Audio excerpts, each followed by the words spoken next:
안녕하세요. 정설용 수의사입니다. 여러분들께서 만약에 저보고 사료하고 자연식 둘 중에 어떤 것을 반려동물에게 급여하는 것이 좋겠냐고 물어보시면은 저는 1초의 망설임도 없이 자연식이라고 대답할 것입니다.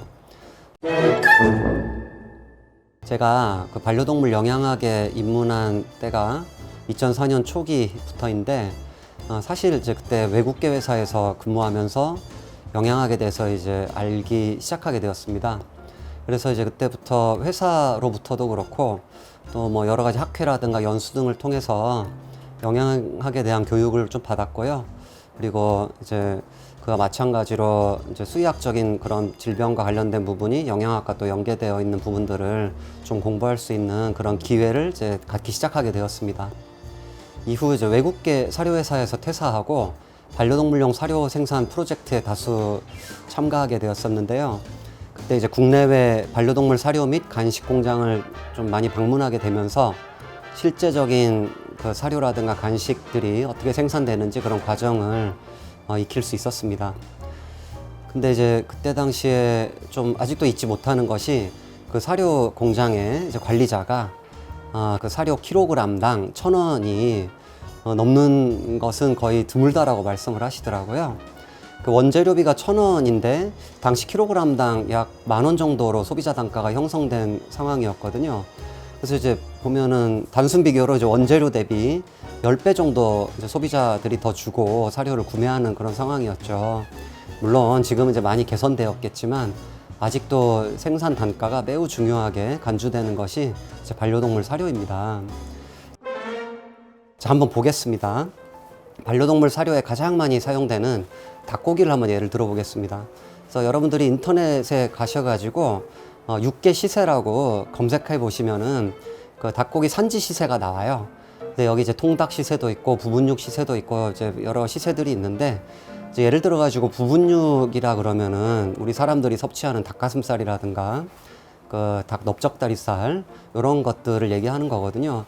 그래서 이제 우리가 먹는 그런 부분육에 대한 시세를 거기서 보게 되면은 가격이 대략 1kg당 8,000원 정도로 형성돼 있어요.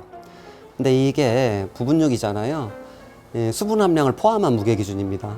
그래서 이제 대부분의 경우 사료회사에선 건조된 형태의 이제 원료를 사용하게 되는데 그렇다면은 이제 수분 무게가 빠지고 이제 그 건조된 형태를 만약에 계산하게 되면은 그 보통 닭고기의 75%가 물이거든요. 그 말이 이제 나머지 25%가 건조물이라는 얘기입니다.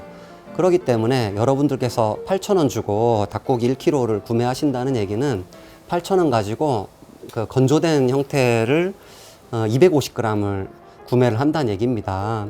그래서 이제 닭고기 건조물 250g이 원가가 8,000원이라는 얘기죠. 그래서 이제 이거를 킬로그램으로 다시 이제 건조물 기준으로 킬로그램으로 환산하게 되면은 8,000원 곱하기 4를 해야 되죠. 그래서 이제 건조된 거 1kg가 그 이제 원료 기준으로 32,000원이 이제 된다는 얘기입니다. 근데 이 32,000원은 닭고기 산지 시세예요. 그러니까 1kg의 분말 무게라고 할 수가 있겠죠. 이 단가는 사료 가공비하고 운영비, 유통비 등을 좀 제외한 원료 기준 단가잖아요. 그래서 이제 원료 가격에 이러한저런 다른 재반 비용을 합하면은 지금 이제 유통되는 일반적인 우리가 먹이는 건사료의 가격이 이제 나올 수가 없다라는 거죠. 그래서 이제 결론적으로 우리 사람이 먹는 닭가슴살과 닭다리살 등은 이 단가 때문에 사료의 주원료로 사용할 수 없습니다. 그래서 부원료로 사용하는 경우는 있지만은 이 경우에는 이제 다른 싸구려 원료들로 채워지는 경우가 이제 대다수입니다. 이제 닭고기를 얘기 드리면은 그래서 당시 기준으로 이제 부산물 위주로 구성된 육분의 경우는 이제 킬로그램당 1,000원 이하에 형성되어 있었는데 이제 이는 뭐 당연한 것으로 그런 부산물들은 우리 사람이 섭취하지 않는 부위이다 보니까 이제 그런 가격이 나오는 거겠죠. 그럼에도 불구하고 육분을 위해서 사용된 닭이 우리 사람이 섭취하기 위한 용도로 길러진 닭 유래이다 보니까 그러니까 휴먼 그레이드라고 말장난하는 이제 그런 어처구니 없는 경우도 좀 종종 보기도 했습니다. 참고로 휴먼 그레이드는 법적 규제가 없는 단어입니다. 그래서 이제 실제 휴먼 그레이드라고 써져 있다라고 하면은 그게 이제 실제 휴먼 그레이드일 수도 있고 그렇지 않을 수도 있다라는 것이죠. 이제 부산물 얘기가 나왔으니 말인데 도축장에서 닭내장을 수거하는 그 장소가 있어요. 거기 가보면은 이제 파리라든가 이런 것이 좀 있는 경우도 좀 있고요. 그 다음에 이제 내장 같은 경우에 굉장히 빨리 부패되는 부위거든요. 그래서 이제 이미 그 사람들이 내장을 그 사료 원료로 쓰기 위해서 수거하는 그 과정에서 이미 부패되는 경우도 좀 있었고요. 이미 부패가 빨리 진행이 되는 거죠. 그리고 이제 만약 사람이 이 먹는 그런 용도로 쓰는 거였다라면은 아마도 온도가 아주 낮은 또는 아주 낮은 밀폐된 공간에서 그런 내장들을 아마 수거했을 텐데 이제 사료 원료로 쓰다 보니까는 위생적인 형태로 이렇게 그 내장들을 수거하지 않는 것들을 좀 종종 봤고요. 그럼에도 불구하고 사람이 먹는 닭을 사용했기 때문에 안전하다라고 한다는 것은 좀 무책임한 얘기가 아닌가. 그 원료가 사람이 먹기 위한 용도로 처리되었는지가 매우 중요한 것이거든요. 그렇지 않고 그냥 이 닭은 사람이 먹는 닭이다. 근데 이 닭에서 비롯됐기 때문에 먹여도 된다라고 얘기할 수는 없다라는 거죠. 그 먹이기 직전까지 어떤 형태, 어떤 과정을 겪었는지도 굉장히 중요하다라는 거죠. 그래서 이 육부는 동물성 폐기물에서 원래 기름을 짜낸 후에 남은 고형물을 건조시키고 이제 분쇄한 것입니다. 그래서 현재 이제 배합사료 원료로 유통한다는 것은 산업동물 사료 업계에 계시는 분들은 아는 사람은 다 아는 얘기입니다. 그래서 이제 육분을 분석해 보면은 여기 조회분 함량이 되게 높아요. 그냥 우리 살코기, 우리가 먹는 고기 있잖아요. 닭가슴살. 이거를 분석해 보면 조회분 함량이 많지가 않거든요. 조회분 함량이 많다는 얘기는 칼슘과 같은, 이제 칼슘과 인 같은 그런 미네랄을 포함한 광물질이 굉장히 많이 있다는 얘기고, 육분의 경우는 그 광물질의 함량이 20% 이상 되는 경우도 있고요. 그리고 이제 칼슘하고 인 함량만 합쳐봤을 때 10%가 넘는 경우 굉장히 많습니다. 이 말은 이제 뼈를 썼다는 얘기고요. 단백질 원료로 이제 뼈에 달라붙어 있는 그 이제 살코기를 사용했다는 뜻입니다. 즉 사람이 섭취하기 위한 닭가슴살과 닭다리살 등을 발라내고 남은 그 이제 뼈와 이제 약간의 그 살코기 이거를 사실 이게 폐기물로도 쓰일 부산물이죠. 이거를 원료로 사용하는 것이 되겠습니다. 물론 지금은 당시에 비해 많이 나아졌다라고 저는 믿고 있습니다. 그럼에도 불구하고 가공 처리라는 한계가 있기 때문에, 그리고 이제 유통을 위한 여러 가지 조치들이 있기 때문에 가공 사료가 건강을 위한 최고의 식품이라고 생각하지는 않습니다. 가공 사료는 사람 쪽으로는 이제 가공식품에 해당하는데, 가공식품이 건강을 위한 최고의 식품이라고 말하는 사람은 아마 없을 것입니다. 이건 정말 상식적인 얘기가 아니겠습니까? 상업 가공 사료는 유통이 아주 용이하죠. 부산물을 좀 쉽게 처리할 수 있다라는 부분, 그리고 이제 경제성과 같이 사람에게는 아주 좋은 최고의 선택이 될 수 있을지언정 반려동물의 건강을 위한 최고의 선택이라고 과연 할 수 있을까? 물론 이제 자연식의 경우도 이제 태동하는 형태의 식단이라 전문성의 부족으로 인한 문제가 이제 일부 있는 거는 사실입니다. 하지만 이 또한 이제 현재 개선되고 있는 중이고, 일례로 이미 홈메이드 식단을 급여하시는 분들도 2000년도 초반부터 점점 이제 많아지기 시작했거든요. 당시 이분들의 피드백을 유심히 살펴보았는데, 주로 이야기되는 것이 이제 우선 이제 변의 양, 변량이 이제 좀 줄어들고, 변량의 감소, 그리고 변 냄새가 줄어들고, 이제 불쾌한 채취, 이제 몸 냄새, 개 냄새라고도 이제 하잖아요. 이제 이런 냄새도 좀 줄어들고, 피부가 또는 피모, 그러니까 털이 아주 반질반질해지고, 그러니까 피모의 윤기, 그리고 근육량이 이제 증가한다라든가, 아니면 활동성이 증가한다, 뭐 이런 굉장히 좋은 얘기들이 많았거든요. 그러니까 사료가 가진 이제 가공 처리라는 한계, 이것 때문에 반려동물의 건강을 위한 최선의 선택일까? 저는 그때부터 이제 계속 의문이 남아 있었습니다. 이런 상황에서 우리가 먹는 형태의 신선한 고기, 우리 사람이 먹는 신선한 고기와 최소화된 가공 처리를 통해 만들어지는 자연식이 오히려 우리 반려동물의 건강을 위해 더 나은 방법이 아닐까 하는 그런 생각을 하게 되었습니다. 이게 상식적이지 않습니까? 결국 자연식은 사료에 비해 훨씬 신선한 식재료를 사용한다라는 것이 상업 가공 사료와 아주 큰 이제 차이점이라고 할 수 있습니다. 그래서 이제 신선한 식재료를 쓰기 때문에 자연식을 다른 말로 신선식이라고도 이제 얘기를 합니다. 그러니까 상업 가공 사료와 신선식의 이제 장단점을 비교해 보면 우선 상업 가공 사료는 편리하고 경제적이기 때문에 우리 사람을 위해서는 아주 정말 좋은 선택이라고 할 수 있겠습니다. 하지만 이제 과도한 가공 처리로 인한 흡수율의 저하, 그리고 영양소의 파괴, 그리고 이제 도축되거나 이제 수확된 지 좀 많이 오래된 그런 원료들을 사용하는 경우, 그러니까 신선하지 못한 원료를 사용하는 경우죠. 그리고 이제 유통을 좀 장기간 해야 되기 때문에 보존제 같은 그런 화학 물질들을 좀 사용해야 된다라는 거. 그리고 이제 장기간의 유통으로 인해 필연적으로 발생하는 이제 곰팡이, 독소의 증가, 이런 문제. 그리고 이제 건사료 같은 경우는 방광결석의 문제를 좀 많이 야기하는 그런 문제도 있습니다. 그런데 이제 자연식의 단점으로는 물론 가격이 굉장히 높죠. 신선한 식재료를 우리 사람이 먹는 걸 그대로 쓰다 보니까 가격이 높을 수밖에 없습니다. 그리고 이제 음식을 줄 때 사료에 비해서 좀 불편하다는 것이 있죠. 그리고 이제 자연식의 단점으로 미생물에 의한 오염과 영양 불균형을 이야기하는 경우가 되게 많죠. 근데 이러한 문제는 상업 가공 사료도 역시 가지고 있는 문제입니다. 만일 미생물에 의한 오염과 영양 불균형의 문제가 해소된 이런 두 가지 문제가 없는 자연식과 상업 가공 사료, 똑같은 조건에서 어떤 게 낫겠습니까? 당연히 자연식이 아니겠습니까? 그 위생 관리와 영양 균형에 대한 부분은 사람에서 비롯된 문제이지 음식 자체에서 비롯된 문제가 아닙니다. 물론 사람으로 인한 문제도 현실적으로 중요하기 때문에 이런 자연식에 대해 아직까지 이러한 문제를 계속 제기하고 있는 것이 아닌가 생각됩니다. 그렇다면은 우리 현실적인 얘기를 했으니까 상업 가공 사료의 현실적인 문제는 어떻습니까? 신선식과 가공 사료의 경우 이제 그 두 가지를 비교해 봤을 때 가장 큰 차이는 원재료의 품질과 가공 처리 과정을 겪었는지 어느 정도 겪었는지에 있다라는 거죠.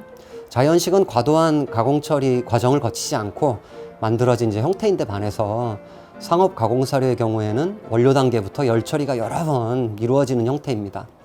가공식품에는 여러 가지 이제 가공 단계가 있는데 이제 경미하게 이제 약간의 가공 처리를 한 것을 우리가 최소 가공 식품이라고 하고요. 그리고 이제 많은 가공 단계와 열 처리를 이제 하는 경우에는 초가공 식품이라고까지 얘기를 하거든요. 근데 이 중 자연식은 이제 최소 가공 식품에 해당되고, 그러니까 일반적으로 우리가 볼 수 있는 건사료는 이제 팽화 과정, 다른 말로 익스트루전 과정이라고도 하는데 이건 이제 알갱이를 만드는 과정이거든요. 이제 이게 열 처리가 여러 번 되다 보니까 초가공 식품으로 분류할 수가 있겠습니다. 그런데 여기서 우리 여러분들이 이제 많이 급여하시는 동결건조 사료 있죠. 이 동결건조 사료는 일반적인 그 상업 가공 건사료와 좀 다릅니다. 그러니까 동결건조 사료는 원물을 얼린 다음에 진공 상태에서 매우 낮은 온도로 수분을 며칠 동안 이제 증발시킨 것으로 이제 막 열 처리를 막 하는 심한 가공 처리를 했다라고는 이제 볼 수가 없는 형태입니다. 이러한 이제 가공 처리로 인해 발생되는 그런 문제 이외에도 사료 원료의 질적 저하도 생각해 봐야 될 이제 문제입니다. 그러니까 이제 육류의 경우는 부산물을 사용하고 있고, 곡물의 경우는 오래전 수확된 것을 사용하는 경우가 많습니다. 예를 들어 어떤 농장에서 옥수수가 수확됐다 가정하겠습니다. 그 옥수수가 수확되면은 이제 등급이 높은 것은 사람용으로 가고, 등급이 낮은 것은 이제 산업동물이나 반려동물용 원료로 이제 가는 경우가 많습니다. 그렇게 이제 최초 그 곡물을 수확한 그 국가의 그 곡물 보관 창고에 먼저 이제 가야 되고, 그 다음에 그 업자별로, 그러니까 사람용으로 유통시키는 업자가 있을 것이고 동물용으로 유통시키는 업자들이 있잖아요. 그 업자들한테 이제 갈 것이고, 거기에 또 이제 그 저장 창고에 어느 정도 보관이 돼야 되는 거고, 그 창고에 갔다가 예를 들어 우리나라로 이제 오게 되겠죠. 와가지고 뭐 분쇄돼 가지고 오는 경우도 있고, 여기 와서 분쇄되는 경우도 있고, 그 얘기는 이제 분쇄 시설에 이제 가야 된다라는 얘기죠. 그 뒤에 그 원료를 유통하는 대리점으로 가야 되고, 그 뒤에 이제 사료 공장으로 가가지고 또 거기에 그 원료 보관 창고에서 오랫동안 머물러 있어야 되고, 그 다음에 사료 원료로 쓰이면서 유통기한을 1년이나 1년 반을 찍는다라는 거죠. 그래서 재수 없으면은 3년 전에 수확된 옥수수를 여러분들이 급여할 수도 있다라는 거죠. 그래서 또 아까 말씀드린 대로 등급이 낮은 옥수수다라고 한다면은 이제 그게 곰팡이라든가 이물질들이 있거든요. 이제 그런 것들이 좀 많은 것들은 등급을 낮게 책정을 하는데 이제 그런 것들은 사람이 먹지 않는 것인데 이거를 사료 원료로 쓴다라는 거죠. 그러니까 이제 사람용으로 판매될 수 없는 그런 원료들을 동물용으로 이제 쓰는 경우가 있다라는 거고, 그리고 이제 이물질이 들어있는 경우도 있는데, 예를 들어 닭이나 오리 부산물 중에 내장을 사용하는 경우, 그 내장 안에 돌이나 똥 등 그런 이물질이 제거되지 않고 그대로 사료 원료로 이제 사용되는 경우가 있거든요. 우리 사람이 먹는 예를 들어 소곱창 같은 경우는 똥이나 돌 같은 거 다 제거하잖아요. 근데 이제 오리랑 닭 같은 경우에는 그런 과정을 거치지 않습니다. 그리고 이러한 부산물들을 수거하거나 뭐 채취하는 그런 과정에 손입되는 플라스틱 등 그런 이물질이 이제 들어갈 수 있다라는 그런 문제도 있고, 이 모든 제가 말씀드린 문제는 좋은 것을 쓸 수 있음에도 불구하고 동물용이다 보니까 나쁜 것들을 또는 비위생적으로 처리된 것들을 사용한다라는 거, 이거는 사람의 문제죠. 그 음식 자체가 가진 문제가 아닌 거잖아요. 현실적이라고 할 수가 있겠습니다. 네, 뭐 현실적인 뭐 이런 상황이라고 뭐 할 수 있겠습니다만은, 보호자님들께서 실제 그런 과정들 또는 그런 시설들을 가셔가지고 눈으로 직접 보시게 된다면은 과연 이런 적급 원료로 만들어진 사료를 정말로 우리 반려동물에게 급여할 수 있을까 하는 그런 생각이 듭니다. 그리고 이제 중금속, 곰팡이 등에 대해서 이제 많이들 말씀하시는 게 흔히 기준치 아래에 있으면 괜찮다고 하십니다. 근데 가장 좋은 거는 이런 유해물질이 없는 거죠. 뭐 예를 들어 특히 이제 곰팡이 독소의 경우 곡물 사용량이 그 건사료 같은 경우에 되게 높거든요. 그런 건사료에서는 항상 어느 정도 검출이 되고 있고, 자연식의 경우는 제로에 가깝게 유지되고 있습니다. 추가로 기준치는 아까 이제 말씀드린 중금속이라든가 곰팡이 그런 기준치가 동물용하고 사람용 원료에서 그 기준치가 다릅니다. 예를 들어 가지고 오메가3 지방산을 가지고 봤을 때 그 오메가3 지방산에서 중요한 게 이제 산패 여부거든요. 그 산패 기준이 사람의 경우에는 3 이하여야 하는데요. 동물용은 30 이하입니다. 그래서 예를 들어 27이면은 사람용은 안 되는 거고 유통이 안 되는 거고 동물용은 된다라는 거죠. 그래서 이제 이 기준치가 10배 차이가 난다라는 거죠. 그래서 이제 동물 쪽은 약간 그 원료 관리상에 있어서 좀 하대하는 그런 부분이 좀 있는 거죠. 그래서 어쨌든 뭐 기준치 이하니까 괜찮다. 과연 이렇게 쉽게 말할 수 있는가? 나쁜 것이 조금 조금 덜 들어있으면 괜찮다. 과연 이렇게 쉽게 말할 수 있는가? 적게 들어있으면은 상대적으로 좋긴 하겠지만은 가능하면 없는 게 좋겠죠. 물론 그 위와 같이 심각한 문제를 가지고 있는 그런 사료들 말고 좀 요즘에는 좀 이제 그런 형태를 개선한 그런 사료들도 일부 있습니다. 같은 사료지만은 이제 품질이 조금씩 다른 것처럼 자연식도 마찬가지입니다. 자연식의 경우도 영양 균형이 잡혀 있고 위생적으로 잘 만들어진 제품들도 있습니다. 예를 들어 홈메이드식이 하시는 분들 중에서도 이제 공부를 많이 하셔가지고 영양 균형이 잡힌 식단을 직접 만들어서 이제 급여하시는 분들도 계시고요. 중요한 것은 단점을 덮는 것이 아니라 어떻게든 이제 개선해야 되는 그런 노력이 필요한 건데, 자연식의 경우는 제가 볼 때는 그런 개선의 노력이 많이 보입니다. 근데 이제 상업 가공 사료의 경우에는 그러한 노력이 좀 덜한 것 같다라는 거죠. 그래서 아무래도 이제 부산물을 처리해야 되고 아무래도 이제 경제성이 좀 중요하다 보니까 이런 부분들을 극복하는 것이 현실적으로 많이 어렵기 때문에 그런 것이 아닌가, 저는 그렇게 생각합니다. 그리고 건사료는 아까 말씀드렸지만 하부 요로기 질환 발생과 매우 밀접한 관련이 있습니다. 근데 자연식의 경우는 그런 문제가 거의 없습니다. 제가 여기 이제 동물병원 운영하면서 4년간 여러 보호자분들의 영양 상담을 진행하였는데요. 그러니까 수백 명의 이제 보호자분들이 내원하셨는데 대부분 자연식을 급여하시는 분들이었거든요. 근데 이제 이분들 중에 하부 요로기 결석으로 고생하시는 분들은 거의 드물다고 할 수 있습니다. 다음 시간에 제가 이제 자연식을 추천하는 이유에 대해서 좀 더 이야기해 보겠습니다.